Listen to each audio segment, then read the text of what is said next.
Hi guys, നമ്മൾ ഇന്നത്തെ വീഡിയോയിൽ കുറേ നാളിന് ശേഷം കുറേ ക്രാഫ്റ്റാണ് കാണിച്ചു തരാൻ പോകുന്നത്. അപ്പോൾ നമ്മുടെ ഇന്നത്തെ വീഡിയോ ഫുൾ ക്രാഫ്റ്റാണ്. ഇന്ന് ബെല്ലെ മെയിൻ ആക്കുന്നില്ല ഗൈസ്. നോക്ക് ദേ ഗൈസ്, എൻ്റെ കുഞ്ഞിതേ.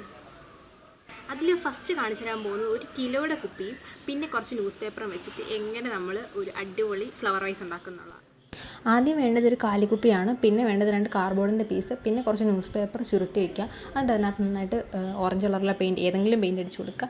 എന്നിട്ട് നമ്മൾ ആദ്യം ഈ കാർഡ്ബോർഡ് വെച്ചിട്ട് അതിനകത്തോട്ട് ന്യൂസ് പേപ്പറിൻ്റെ അറ്റം ഒട്ടിച്ച് കൊടുക്കുക. എന്നിട്ട് അതെല്ലാം കൂടെ മുകളിലൊന്ന് അഡ്ജസ്റ്റ് ചെയ്തിട്ടൊന്ന് കൂട്ടിക്കെട്ടുക. അപ്പോഴത്തേക്കും നമ്മുടെ ഫ്ലവർ വൈസ് റെഡിയാവും. ഫൈനൽ ലുക്ക് എന്ന് പറഞ്ഞു കഴിഞ്ഞാൽ ഇതാണ്. ടയറിനകത്ത് സാധനമില്ലേ, അതിൻ്റെ പേരൊന്നും എനിക്കറിയില്ല. അത് വെച്ചിട്ട് ഞാനൊരു കിഡിൽ ഐറ്റം ഉണ്ടാക്കിയിട്ടുണ്ടായിരുന്നു. അത് വെച്ചിട്ട് ഇതാണ് ഞാൻ പറഞ്ഞ സാധനം. അത് നല്ലതായിട്ട് കഴുകി എടുത്തിട്ട് നമ്മൾ യെല്ലോ കളറിലെ പെയിൻറ്റ് അടിച്ചിട്ടുണ്ട്. പിന്നെ ഒരു കയറും വെച്ചിട്ടാണ് ഒന്ന് അറ്റാച്ച് ചെയ്ത് കൊടുത്തിട്ടുണ്ട്. എന്നിട്ട് നമ്മുടെ ഫ്ലവറൊക്കെ അതിനകത്ത് സെറ്റ് ചെയ്ത് വെക്കാം. നമ്മൾ സാധാരണ വെള്ളക്കൊക്കെ എടുത്ത് കളയാണ് ചെയ്യുന്നത് അല്ലേ, പക്ഷെ അങ്ങനെ കളയാൻ പാടില്ല. അത് വെച്ചിട്ടൊരു കിഡിൽ സാധനം ഞാൻ ഉണ്ടാക്കിയിട്ടുണ്ട്, കാണിച്ചു തരാം. എൻ്റെ യൂട്യൂബിൽ ആദ്യമായിട്ട് ഒത്തിരി വ്യൂസ് കിട്ടിയൊരു വീഡിയോ ആയിരുന്നു ഇത്.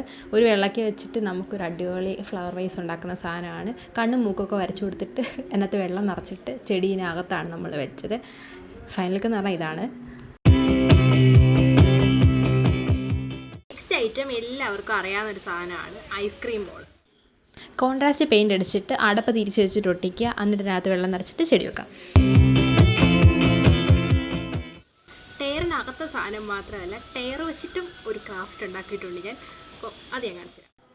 ടയർ ഒന്ന് ഡിസൈൻ ചെയ്തിട്ട് അതിനകത്ത് ബോർഡ് പോലെ എന്തെങ്കിലും ഒന്ന് ഷെൽഫ് പോലെ സെറ്റ് ചെയ്യുക. എന്നിട്ട് അതിനകത്ത് ചെടി വയ്ക്കുക. പിന്നെ താഴത്തെ തട്ടിലാണെങ്കിൽ വെള്ളം ഒഴിച്ചിട്ടോ അല്ലെങ്കിൽ മണ്ണ് നിറച്ചിട്ടോ താഴോട്ട് വളരുന്ന ചെടി നമുക്ക് വെക്കാൻ പറ്റും. അപ്പം ഇന്നത്തെ വീഡിയോ ഇഷ്ടപ്പെട്ടെങ്കിൽ ലൈക്ക് ചെയ്യുക, ഷെയർ ചെയ്യുക, സബ്സ്ക്രൈബ് ചെയ്യുക.